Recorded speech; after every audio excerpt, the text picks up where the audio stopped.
Salam alaikum, Zulflaoun. Bonsoir.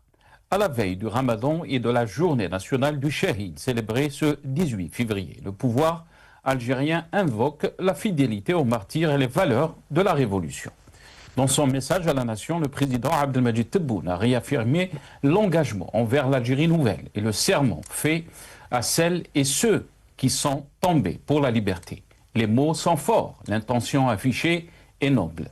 Mais la réalité, elle, raconte une autre histoire. Car pendant que l'on commémore le sacrifice des Chouhada, des voix critiques croupissent en prison. L'universitaire Wahashi Tahar, enseignant et chercheur en histoire antique depuis près de 20 ans, est détenu à la prison de Blida en exécution d'un mandat de dépôt délivré par le tribunal d'El Afroun, cour de Blida. Il est poursuivi pour apologie des actes terroristes via les technologies de l'information et pour propagation de fausses informations susceptibles de porter atteinte à l'ordre public. Des chefs d'accusation devenus ces dernières années des instruments juridiques extensibles, souvent brandis contre des universitaires, militants ou journalistes. Dans le même temps, le journaliste Mustafa Benjama a été condamné à 6 mois de prison ferme par le tribunal de Annaba, dans une affaire liée à la publication d'enquêtes sensibles. Il dénonce un procès expéditif et des poursuites motivées, selon lui, par ses révélations sur une bavure policière. Il devra de nouveau comparaître le 25 février. Là encore, la justice apparaît moins comme un rempart des libertés que comme un levier de dissuasion. Le contraste est saisissant.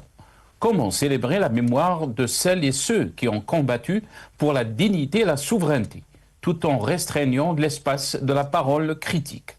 Comment invoquer la nouvelle Algérie lorsque l'expression d'une opinion, d'une analyse historique ou d'une enquête journalistique expose à la prison? La fidélité aux martyrs ne saurait se réduire à un rituel commémoratif. Elle implique la protection des libertés fondamentales. Liberté d'expression, liberté académique, liberté de la presse. Elle suppose une justice indépendante, à l'abri des considérations politiques. Elle exige que la critique soit perçue non comme une menace, mais comme une composante normale et nécessaire d'une société vivante. À l'approche du mois sacré, temps de recueillement et de valeurs spirituelles, la question se pose avec acuité. Quelle Algérie veut-on construire? Une nation confiante, capable d'entendre la pluralité des voix, ou un espace où l'unanimité est obtenue par la contrainte. Les martyrs sont tombés pour que les Algériens soient libres. La meilleure manière d'honorer leur mémoire n'est pas de multiplier les discours, mais de garantir que nul ne soit emprisonné pour ses idées, ses recherches ou ses écrits. Et au moment où l'on célèbre les martyrs, où l'on invoque le sacrifice pour exalter l'unité nationale, une question demeure lancinante. Que penserait-il d'un pays où l'expression d'une idée peut mener à la cellule, où un chercheur voit sa thèse suspendue par les barreaux, où un journaliste répond devant les tribunaux pour avoir enquêté? Et peut-être qu'au fond, face à ce contraste cruel entre mémoire célébrée et liberté entravée, résonne cette phrase amère. Heureux les martyrs qui n'ont rien vu. Nous en débattrons avec nos invités juste après cette petite intro.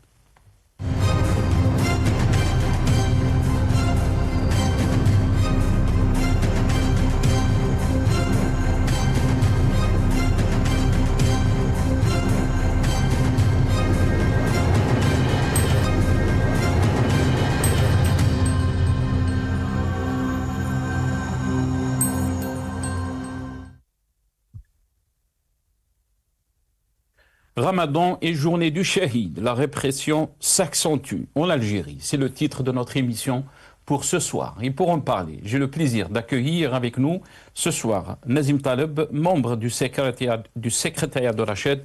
Il est avec nous depuis Paris via Skype. Nazim Taleb, bonsoir. Merci beaucoup d'avoir accepté l'invitation. Marhaba bik. Bonsoir Nasser. Merci pour l'invitation bonsoir à tous vos téléspectateurs. Et Ramadan Moubarak pour ceux qui l'ont eu aujourd'hui et pour demain Ramadan Moubarak également. Merci beaucoup, Nazim. Ramadan Moubarak à vous, à vos chers. Et bien sûr, Ramadan Moubarak demain en Algérie aussi, à tous les musulmans du monde entier. On a aussi le plaisir d'avoir avec nous depuis Bdjaya, en Algérie, Boualem Ziani, responsable régional du syndicat du SATEF. Donc, il est avec nous via Skype aussi. Boualem Ziani, bonsoir. Merci beaucoup d'avoir accepté l'invitation. Merci de m'avoir invité à l'émission.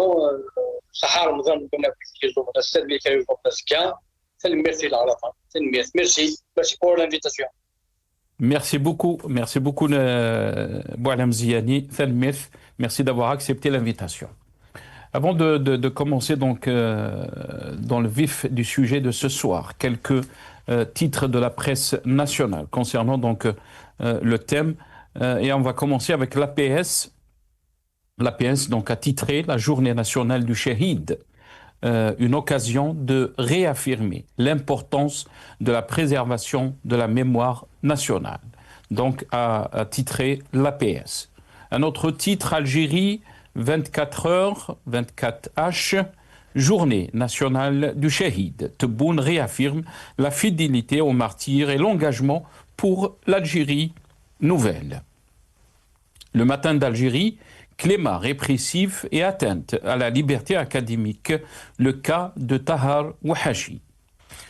Et un autre titre sur l'enseignant universitaire Tahar Ouahachi, radio des sans-voix, l'universitaire Tahar Ouahachi incarcéré pour apologie du terrorisme. Son avocate alerte sur sa situation. Et là, bien sûr, on va vous faire passer donc le poste de l'avocate de Tahar Ouahachi, Fattah Sadat.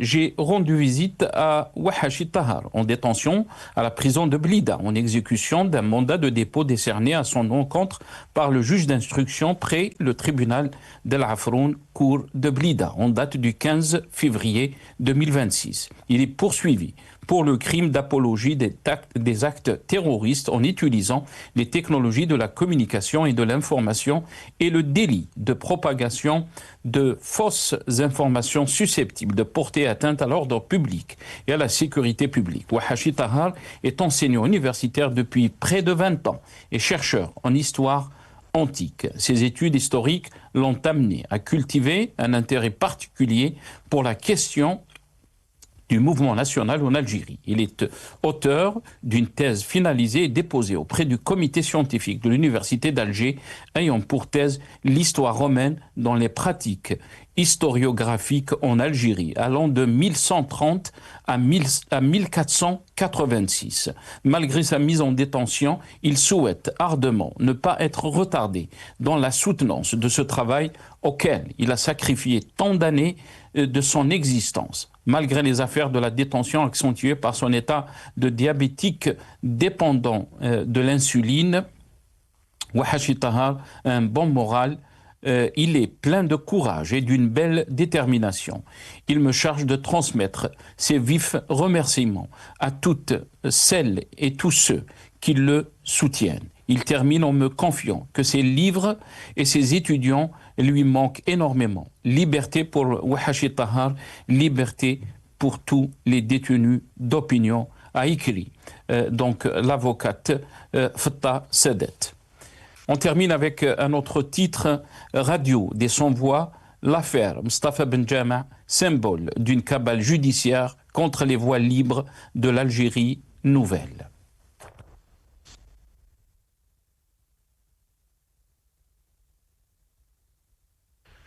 Voilà, quelques titres, mais aussi ce poste de maître de l'avocate Fattah Sadat, l'avocate donc de Tahar Ouahachi, qui est très émouvant aussi. On va vous faire passer ce petit clip avant de donner la parole à nos invités. Cadre de fils du parti, du fils de l'ancien parti fils, donc qui ont fait ces déclarations juste après donc leur libération. 28 mois en prison. يعني كما يقولوا في السجن جنات ونار فيه مسرات وفيه معرات. الحمد لله الذي رفع عنا هذا القهر وهذا الذل الشيخ علي جبل وبطل يعني ممن أسهموا في المصالحة الوطنية وقدم بنوك. يعني عار أن يبقى في السجن وهو طريح الفراش. أنا بقيت معه حوالي 12 شهر. قد سلبت منا حريتنا فلن تسلب منا كرامتنا ولا شرفنا. الكلمة دائما نقولها، هذه الكلمة الطيبة التي تجمع ولا تفرق، الكلمة التي تهدي الأمة إلى الطريق الواضح وتبعدها عن بينات الطريق. نحن هذا الذي خرجنا من أجله وهذا الذي نناضل من أجله وسبق نناضل من أجله. لا أقول أنني سعيد وحزين.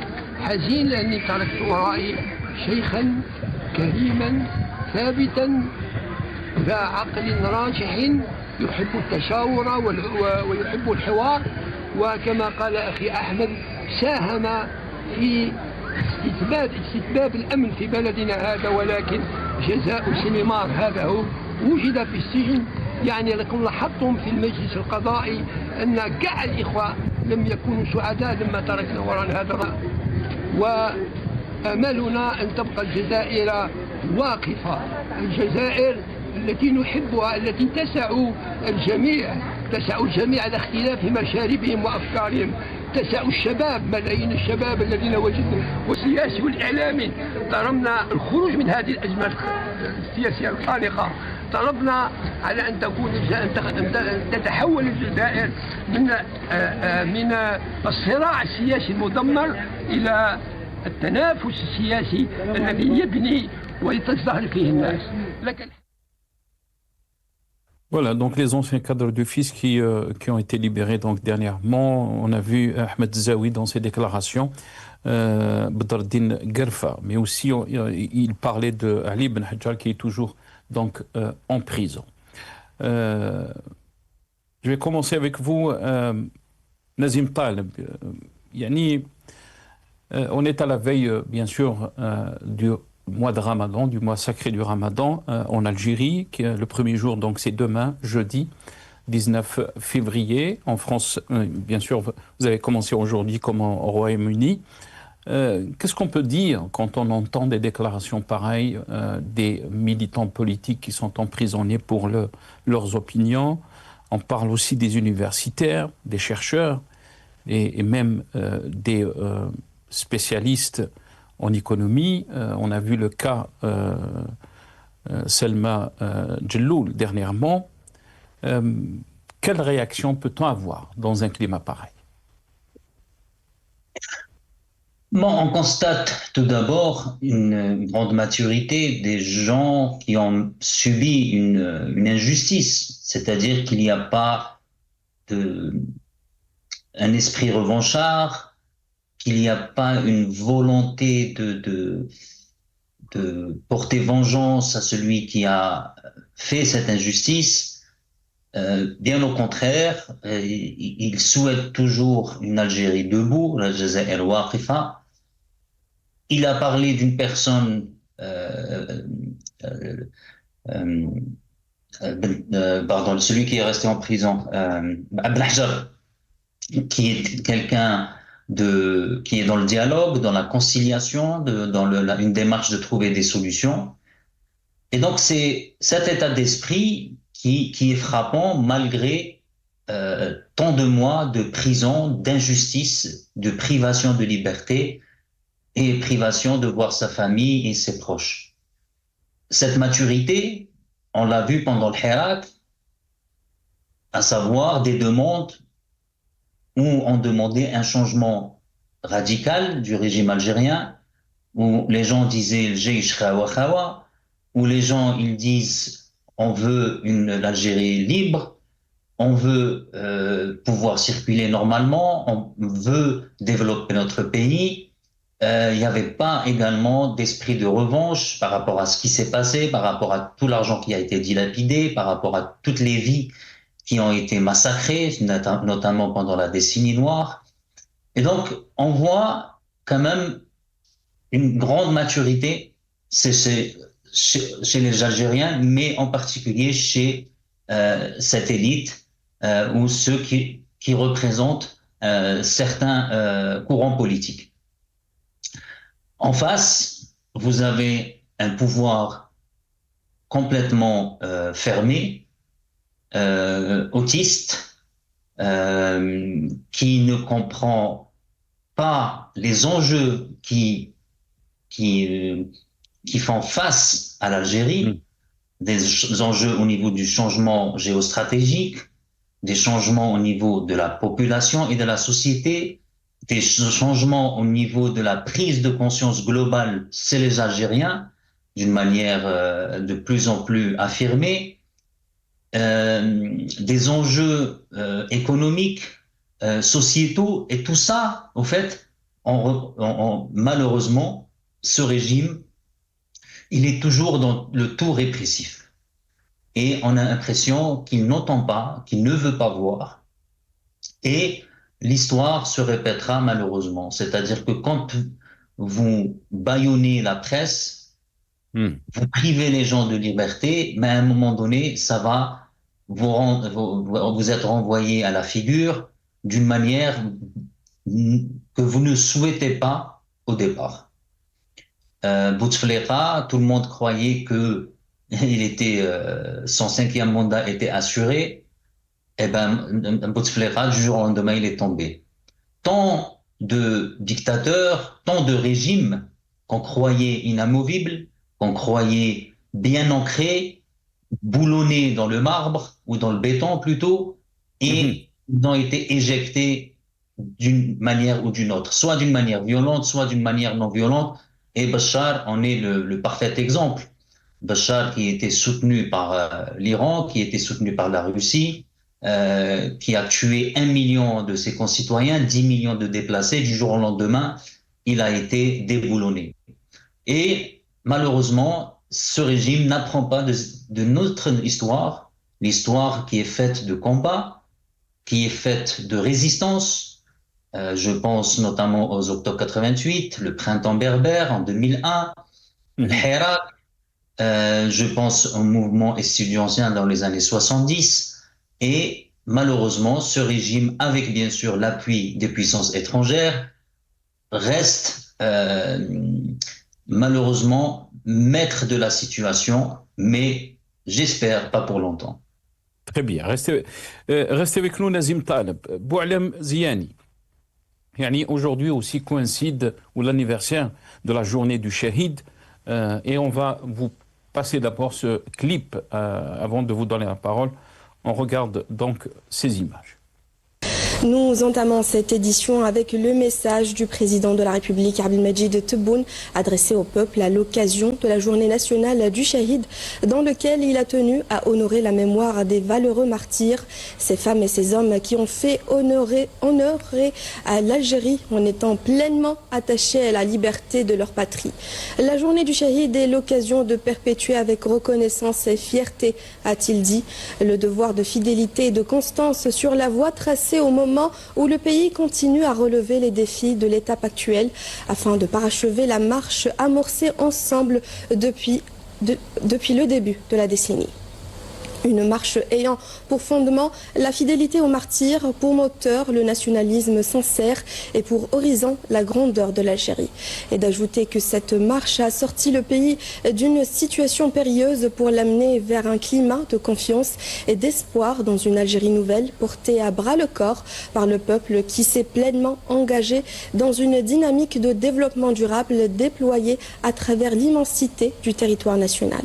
Le président de la République a rappelé dans son message les étapes franchies par notre chère patrie, en dépit des difficultés, pour en faire un vaste chantier d'édification, de construction foisonnant de réalisations qui l'ont transformé en pôle de stabilité attractif pour les investissements nationaux et étrangers.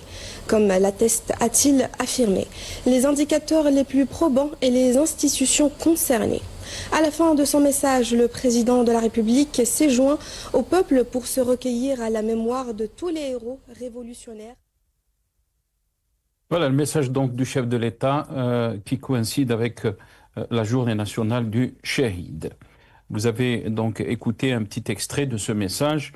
Tebboune réaffirme donc la fidélité aux martyrs et l'engagement pour l'Algérie nouvelle et aussi le chef de l'État a mis en avant les transformations réalisées ces dernières années, passage d'une période de péril à un climat de confiance et d'espoir, avec une dynamique de développement durable qui touche toutes les wilayas du pays. Boualem Ziani, je sais que vous êtes syndicaliste, mais aussi très proche des Algériens, de leurs inquiétudes et surtout du malaise social que connaissent nos compatriotes. Quand on entend ce discours, et bien sûr, c'est un discours qui est...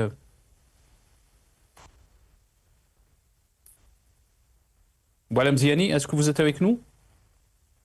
Oui, oui, je suis là. Voilà, donc quand on entend ce discours, qui est très positif, on va dire, mais qu'on peut dire qu'il est noble, parce qu'il met en exergue les martyrs, les shuhada, Rabbi yarhamhum, et quand on voit la réalité que vit le peuple algérien, que vit notre pays, on se pose bien sûr la question du contraste entre ce qu'on entend comme déclaration des responsables algériens et la réalité que vit notre pays et les Algériens, le peuple algérien. Qu'est-ce que vous en pensez, Boualem Ziani? Tout d'abord,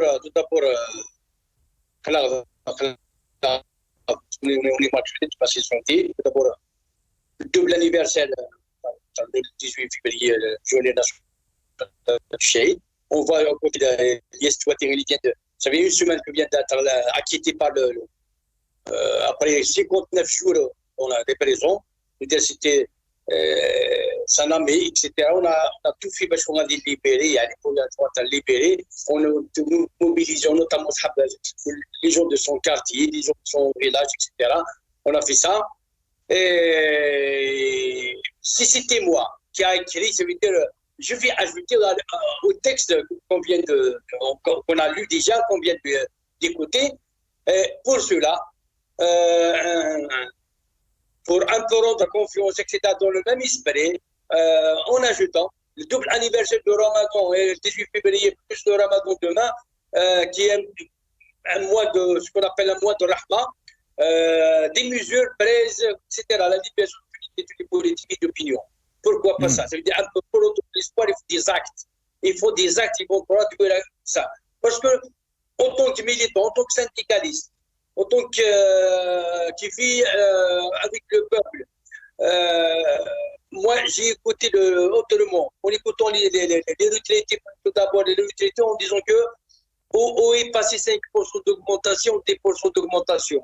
Dernièrement, on se demande où est passé. Il y aura une augmentation à partir de janvier, à partir de l'année passée. L'année passée, c'est-à-dire à partir du 1er janvier 2000 chaque 1er novembre, chaque 1er mai, il y a une augmentation. Et les retraités, maintenant, depuis des années, ils n'ont pas perçu cette augmentation.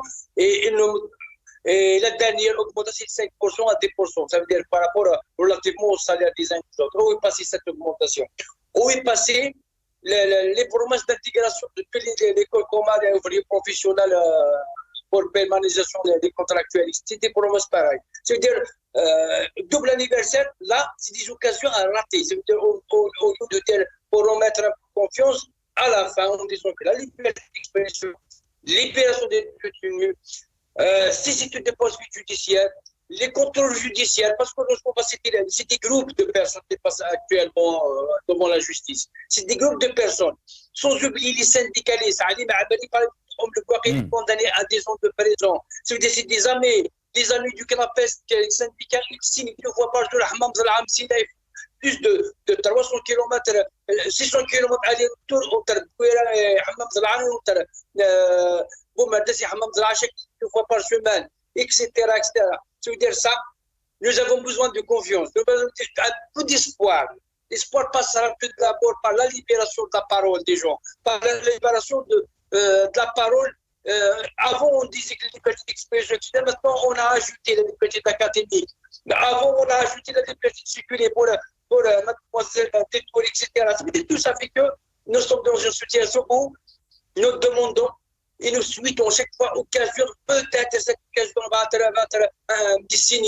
C'est-à-dire, lorsqu'on essaie de lire les pages du communiqué officiel, toujours nous cherchons Est-ce que c'est l'occasion de libération? Maintenant, c'est de Ramadan, on espère, le 5 juillet, 1er novembre, le 18 février, la journée du Shahid, l'Eid, etc.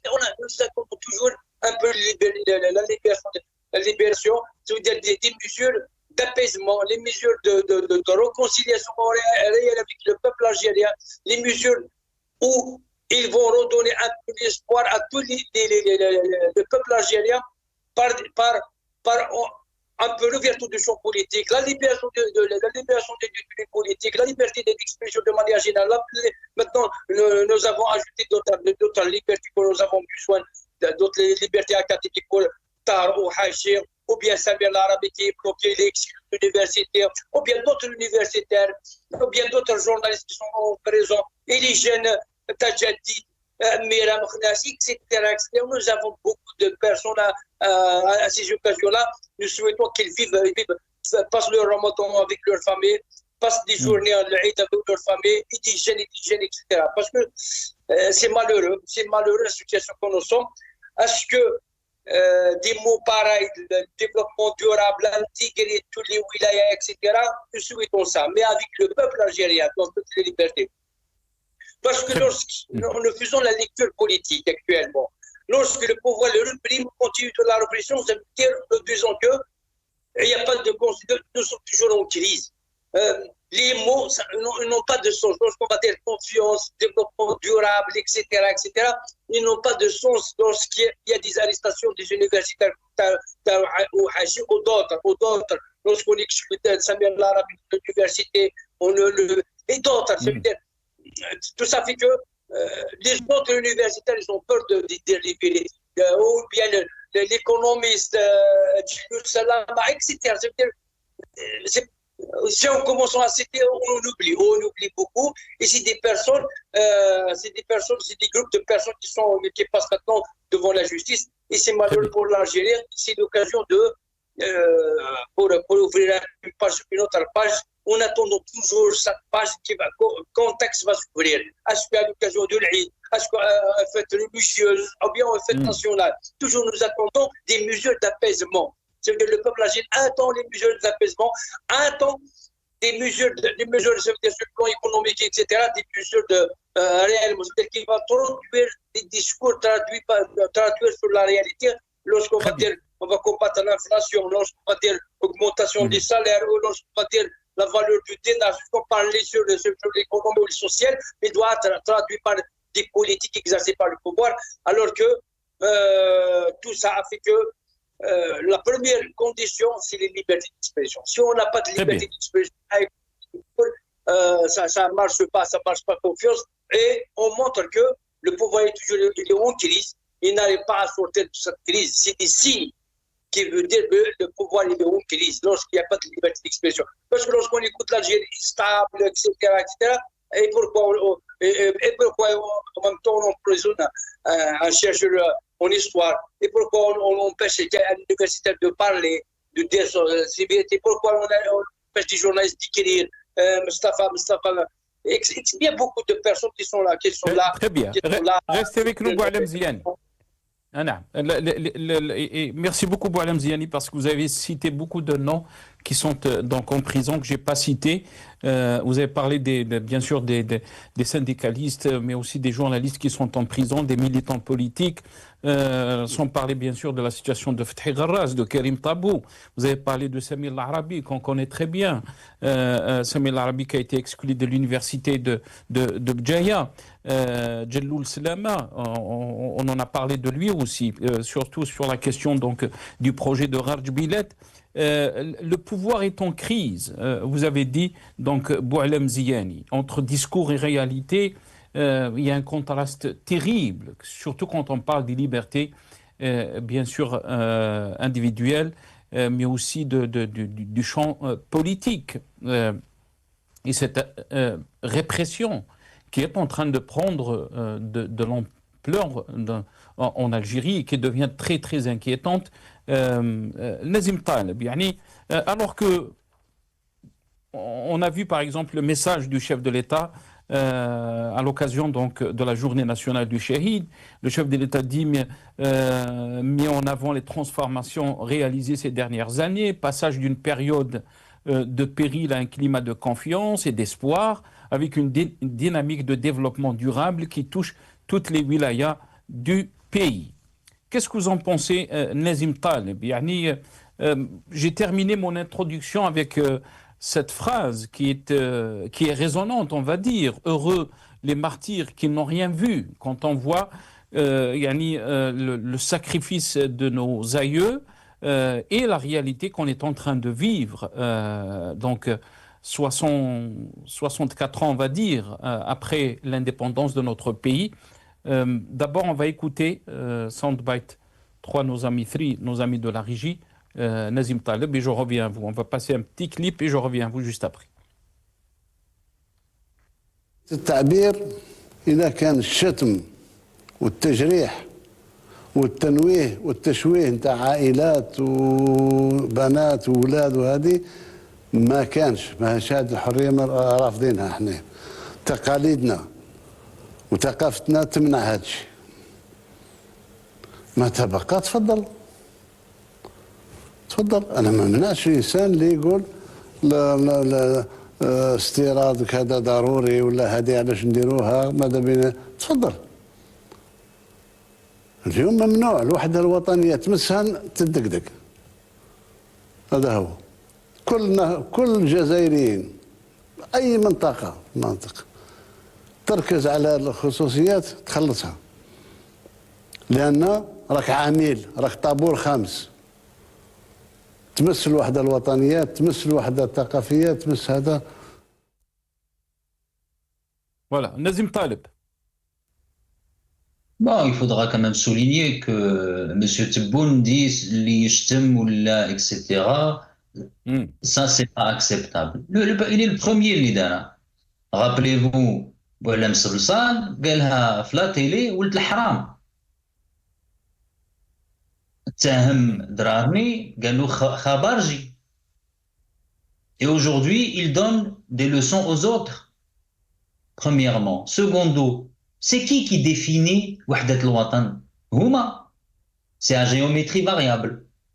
Quand on veut vous exclure du champ, on invoque la sécurité de l'État, l'unité du territoire et le moral des troupes. Et quand ça ne les arrange pas, ben on fait le contraire. Donc, quand on veut donner des leçons aux autres, il faut se les appliquer à soi-même. À lui déjà, autant que président de la République, même si, bien sûr, ces déclarations ne sont pas dignes d'un président de la République, parce que quand vous dites à la télé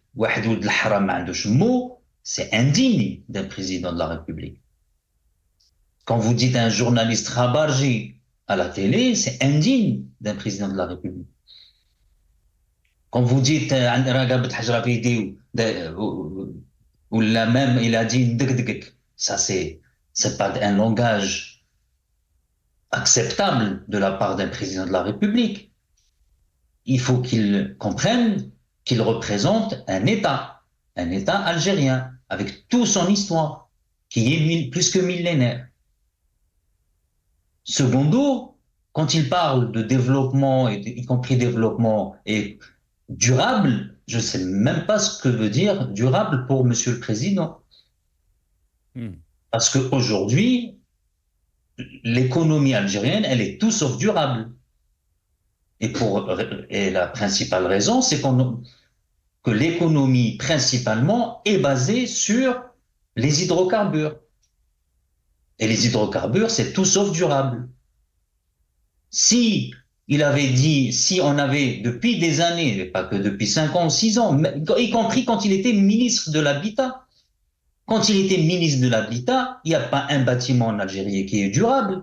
Ils n'ont jamais respecté la durabilité et l'efficacité énergétique des bâtiments. Donc, on a construit des millions de bâtiments sous sa tutelle qui sont énergivores. Il n'y a pas d'isolation, l'étanchéité, elle n'y est pas. Aujourd'hui, vous avez des bâtiments à énergie positive, c'est-à-dire qu'ils produisent plus que ce qu'ils consomment. En Algérie, il n'y a jamais eu ça et il n'y a toujours pas ça. On construit juste pour pour faire des chiffres. On construit 300 000 logements, 400 000 logements, mais il n'y a rien de durable. Quand Mais votre écoutez, économie... le message de Tebboune, Nazim, je m'excuse, je vous ai coupé la parole. Dans ce message, qui coïncide avec la journée du Shahid aujourd'hui, 18 février, malgré, là je le cite, malgré les défis, l'Algérie est devenue un grand chantier de construction et d'investissement, a indiqué donc le président. Les projets structurants lancés sur l'ensemble du territoire ont renforcé la stabilité du pays et amélioré son attractivité pour les investisseurs, comme le confirment les indicateurs des institutions internationales spécialisées. Ces réalisations, a-t-il ajouté, constituent un témoignage de fidélité aux martyrs et répondent aux aspirations du peuple algérien dont la confiance reste la boussole guidant l'édification d'un État émergent. Bon, c'est un discours populiste, parce que les chiffres sont tout à fait le contraire de ce qu'il dit. Regardez les chiffres de 2025 des exportations algériennes et des importations. On a aujourd'hui un déficit commercial. C'est la première fois depuis quelques années qu'on n'a pas eu de déficit commercial. Aujourd'hui, l'Algérie importe plus que ce qu'elle exporte. Et ça, c'est des chiffres qui viennent soit de l'Observatoire national des statistiques, soit de la Banque d'Algérie, soit des douanes algériennes. Je veux dire, il faut juste chercher un petit peu et on trouve. Après, ramener Chouhada à toutes les sauces, c'est encore plus répugnant que de faire chetm et insulter les gens. Parce que, rappelez-vous que Chouhada, pourquoi ils se sont sacrifiés? Ils se sont sacrifiés déjà pour la liberté. Leur revendication, c'est une constituante pour que les Algériens soient entendus au niveau des parlements, la suppression de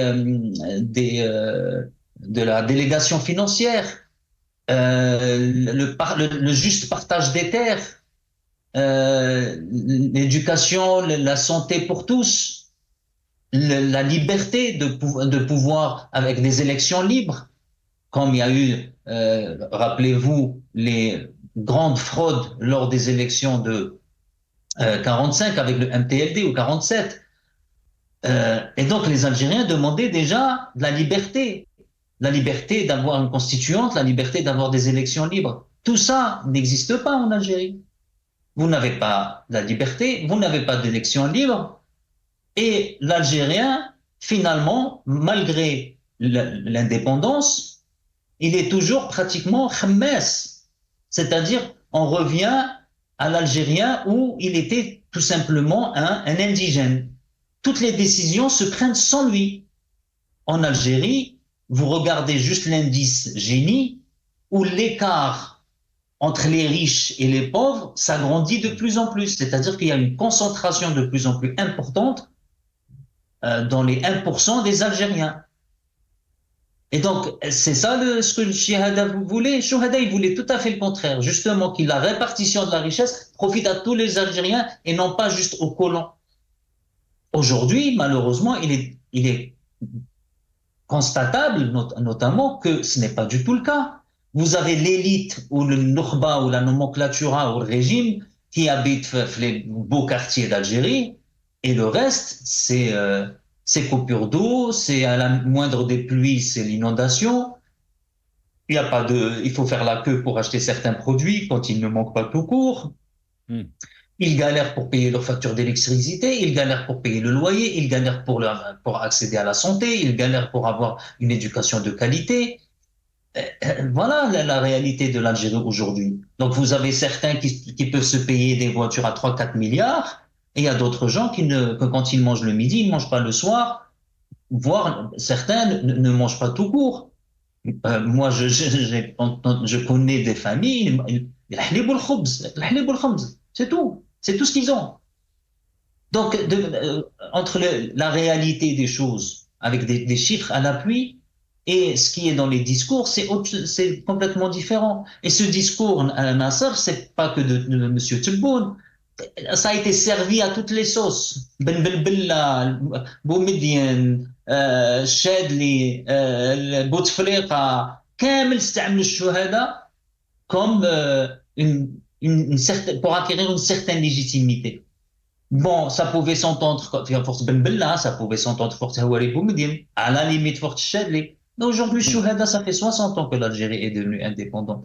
Mais la liberté, elle est toujours en attente. Elle est toujours à la porte. Elle attend toujours à être invitée. Et malheureusement, elle n'est toujours pas. Et aujourd'hui, comme vous l'avez très justement souligné, ça va de mal en pis. C'est-à-dire, quelqu'un qui dit un projet qui va durer 30 ans pour l'amortir, il se retrouve en prison. Vous avez un doctorant qui va aller en prison parce qu'il a parlé d'un point de l'histoire de l'Algérie. Donc, comment on va bâtir l'Algérie parce que, comme ça? C'est pas possible. On peut pas bâtir un pays comme ça. C'est pas possible d'être dans une posture de déni total de liberté aux autres. À un moment donné, je vais vous dire, ça va leur sauter dans la figure. C'est ça ce qui va se passer, malheureusement. Parce que c'est un régime qui est pourri, qui ne regarde pas la réalité. Et ça, c'est ça les régimes généralement dictatoriaux, c'est qu'ils ne voient pas au-delà des murs. Ils ont leurs privilèges et ils font la fortune pour eux et pour leurs enfants et que le peuple a le diable. Très bien. Restez avec nous, Nazim Taleb. Boualem Ziani, vous avez parlé dans votre intervention que nous avons besoin de confiance, nous avons besoin aussi des signes d'apaisement et d'ouverture pour apaiser la situation. Et Nazim Taleb, bien sûr, dans son intervention, a mentionné aussi qu'on ne peut pas continuer à gérer l'Algérie de cette façon. Un degré de répression inédit. On va d'abord écouter Abdelmadjid Tebboune déclarer que je suis pour le peuple. On l'écoute. الشعب بالأخص الشعب البسيط والطبقة الوسطى يعني تعرف أن تواجدنا على هرم السلطة هو في خدمتهم في أمور نتصرف فيها بأبوية صح ونتمنى إن شاء الله باش بلادنا تفوت مرحلة أخرى النزاعات البيزنطية وكل ما يفركت هذا المجتمع هذا نبعدوا عليه ما فيهاش فايدة المهم احنا رانا في خدمة هذا المواطن دافعوا عليه كاين أمور احنا نشوفوها هو ما يشوفهاش كاين أمور اللي ناس من الخارج باغيين له التبعية خلقنا ربي أسياد ونقعدوا أسياد وإلا فرصة. Voilà, le chef de l'État, Majid Tebboune. Boualem Ziani, qu'est-ce que vous en pensez? On est là pour servir le peuple, on est là باش نخدموا الشعب الجزائري. Qu'est-ce que vous en pensez? C'est bien, lorsqu'on va écouter comme ça veut dire les paroles, ça assiette, on est assiette, on est indépendant, heureusement les chouhada sur les nations d'Algérie. Lorsqu'on dit assiette, ça veut dire qu'elle doit être accompagnée par des politiques, parce que là, maintenant qu'on va dire un dialogue présenté, c'est clairement, on va dire un dialogue qui n'a pas de sens, qui est une polémique stérile, qui ne produit rien. C'est ça un peu le présenté, c'est comme ça. Maintenant, on va voir quelle est la fonctionnalité, comment les citoyens vivent quotidiennement, dans les quartiers, dans les communes, etc. Parce qu'on est tous algériens, on vit en Algérie, nous connaissons un peu comment ça fonctionne, notre administration, comment ça fonctionne notre APC, comment ça fonctionne, etc. L'exemple, j'habite dans un quartier, la commune de Bidjaï, Centre-Ville, normalement c'est une wilaya assez riche parmi les... Il y a beaucoup de rentes maintenant, ça veut dire il y a beaucoup de fiscalité, etc. Nous avons encore en 2026 des problèmes d'assainissement. Nous avons un problème de l'eau. Ça veut dire lorsque je dis assainissement, ça veut dire à ciel ouvert, c'est à ciel ouvert. Pendant une année, nous avons tout fait pour qu'il y ait des réparations, ça ne marche pas. Voilà. Et Et avant, j'ai déjà dit, avant, on faisait des assemblées générales, on essayait de sensibiliser, de faire des actions, d'envoyer des délégations. Maintenant, les citoyens ils ont peur même de manifester pour enlever, je veux dire, les eaux usées qui déversent dans les sochers, la route, etc., principale, etc. Alors, là, est-ce que nous sommes assiettes? Est-ce que nous sommes assiettes dans notre pays lorsqu'il y a une répression, il y a une forte peur au niveau de la population. Ils parlent à voix basse, mais ils ne peuvent pas faire quelque chose comme avant, en tant qu'association, comme citoyens, ils ne revendiquent quelque chose. Parce qu'ils ont peur d'avoir réprimé, parce que à côté de nous, des voisins qui sont condamnés à 6 mois de prison, 3 mois de prison, qui n'arrivent pas à s'en sortir, avec la justice pour les libertés d'expression. À l'exemple d'un ami qui habite juste à côté, qui s'appelle Ouazé Ilobar, ça veut dire, hier, actuellement, il m'a montré qu'il est condamné à 6 mois de prison. Maintenant, il cherche à plusieurs procès. Ce n'est pas un seul procès. C'est des citoyens. La liberté d'expression, on doit être consacré.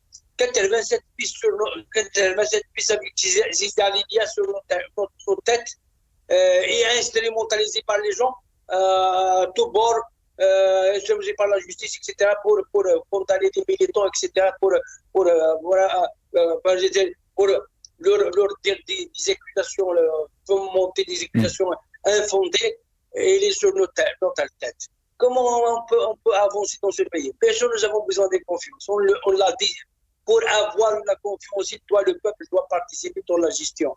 Comment on doit participer? Par l'ouverture du champ politique, par l'abrogation de toutes les lois liberticides, à commencer par la loi pénale, 87 puissants, commencer par les lois sur les syndicats qui répriment les syndicalistes. Et 96, l'article 96 dans le code pénal, 87 c'est clair, 96, etc., etc. 144 pour les libertés d'expression. Il y a beaucoup d'articles qu'on doit le pouvoir doit débarrasser de cet article pour avoir un peu la confiance de dire les choses. La société maintenant est déstructurée. Nous n'avons pas d'association autonome qui défendent les intérêts. Nous n'avons pas des associations au niveau des quartiers autonomes. Ils sont toujours affiliés au pouvoir, affiliés aux responsables, parce qu'ils ne peuvent pas activer librement. Ça c'est un pas. Comment avoir un contre-pouvoir au niveau des syndicats avec la 2302 et la 2308 que tout le monde condamne? Et pourtant, l'Algérie a signé des conventions, a signé des conventions l'OIT, etc., etc. Comment faire ça? Alors qu'un syndicaliste qui condamne, qui prend position, qui essaie, il est poursuivi en justice. À l'exemple de 50-56 millions assétifs. Et 29 au niveau des Rampan, la Bijaya, hier ou bien hier, qui sont poursuivis en justice. C'est des gros poids les conflits sociaux maintenant. Normalement, ce qu'on demande maintenant, c'est que les forces de l'ordre, ce qu'on appelle la police, doivent être neutres dans les conflits lorsqu'il y a un conflit social comme ça, dans un établissement, dans une usine. Ça veut dire qu'il ne va pas s'appliquer. Ce n'est pas la justice qui va régler le conflit à l'intérieur du établissement. On retrouve 55 qui sont signés dans un CMACT, qui sont poursuivis en justice. Maintenant, heureusement qu'il y a un conflit qui est 39 à Bijaya au niveau des Rampan, au niveau d'un lycée Rampan, etc. C'est des cas quotidiennement, nous observons quotidiennement le recul des libertés. Avant, il y a un minimum de liberté d'expression, un minimum d'organisation, un minimum de concertation au niveau des établissements scolaires, au niveau des usines, etc. Maintenant, il n'y a rien. Il n'y a pas de... Tout le monde a peur de prendre l'initiative. Même être solidaire, faire un comité de solidarité avec les unions, on ne peut pas le faire. Alors que les partis sont réduits au silence et les syndicats sont réduits au silence, etc. Très bien. Là, comment on peut être assiette dans une situation pareille? Merci. Merci beaucoup, Boualem Ziane. Je pense que vous l'avez bien dit, comment peut-on être assis dans une situation pareille quand on parle bien sûr du climat de répression qui a en Algérie. On est arrivé à la fin de cette émission. J'aurais aimé vous donner plus de paroles. Et bien sûr, à la veille du mois de Ramadan, donc le Karim, on espère bien sûr que tous ces détenus d'opinion seront bien sûr libres ou libérés ces jours-ci, Inch'Allah. Et bien sûr, quand on essaye de mettre en avant leur combat ou leur situation aussi, c'est pour aussi conscientiser le peuple algérien de la situation et qu'on ne peut pas construire un pays avec tant de répression, comme l'a dit Nazim Taleb et Boualem Ziani. Je remercie donc mes invités, Nazim Taleb, membre du secrétaire de Rachet, qui est avec nous depuis Paris. Merci Nazim Taleb. Merci à Boualem Ziani, responsable régional du syndicat SATEF, qui était avec nous depuis Bdjaïa. Et pour rendre hommage donc aux détenus d'opinion, cette chanson de Brahim Al-Alami lui-même qui est en prison. Atikum saha, qawa ala khair.